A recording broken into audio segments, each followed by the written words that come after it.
Les anges de la ferme, c'est la nouvelle émission que vous pourrez découvrir sur notre chaîne dès le 30 mars prochain.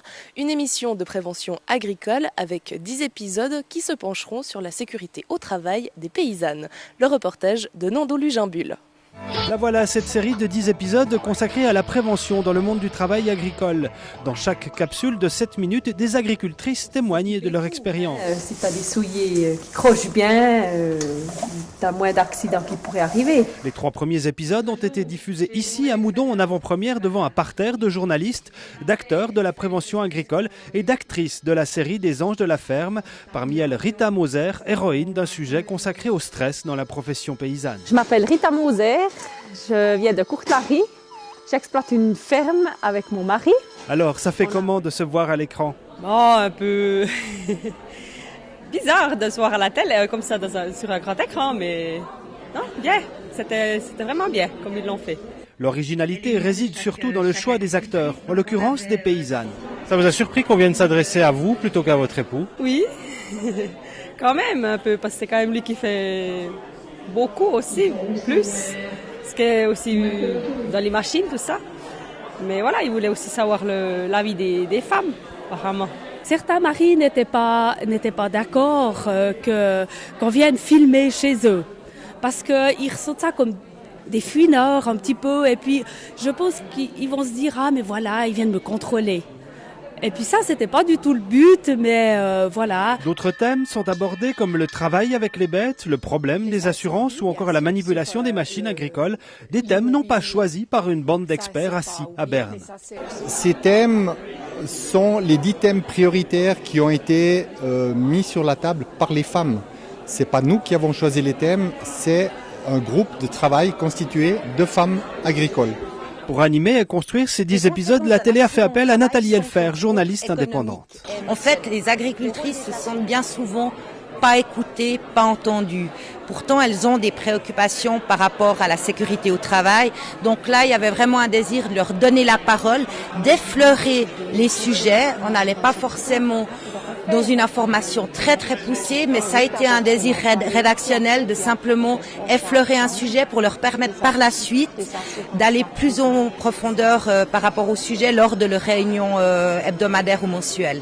Le premier épisode de cette série sera diffusé vendredi prochain, le 30 mars à 20h45 sur la télé.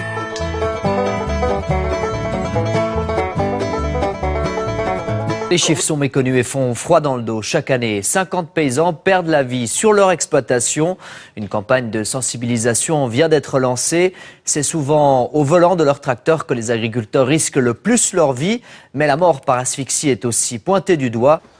Nous nous rendons donc chez Sondra au Mont-sur-Lausanne qui va nous expliquer quelques règles de sécurité pour se protéger au travail et éviter d'être intoxiqué par les gaz. Le 11 juin 2008, Nicolas Gallet, 37 ans, et son père Raymond, 63 ans, travaillent à l'intérieur de silos de stockage. Piégés par la fermentation de l'herbe, ils meurent asphyxiés en quelques minutes. Ce qui m'a frappé ce jour-là, c'est ce sentiment d'impuissance. De savoir que votre mari et votre beau-père sont là, dans ces silos, et qu'en fait, vous ne pouvez rien faire pour les sauver, strictement rien. Est-ce que vous pouviez penser que ça pouvait arriver? Non. J'avais une telle confiance en la manière de travailler de Nicolas, mon mari, que non. Jamais en faisant les travaux qu'ils faisaient, j'aurais imaginé ça.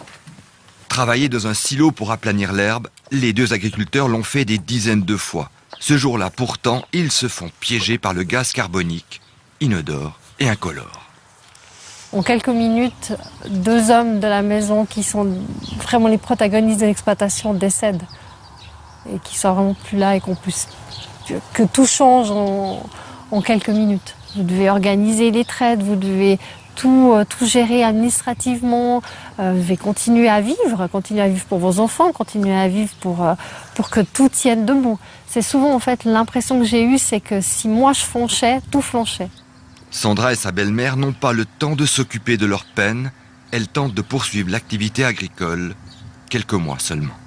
C'était pas possible de continuer? Non, c'était pas possible. Pas dans la situation dans laquelle on était, non. Non, il a fallu à un moment donné prendre des décisions dramatiques.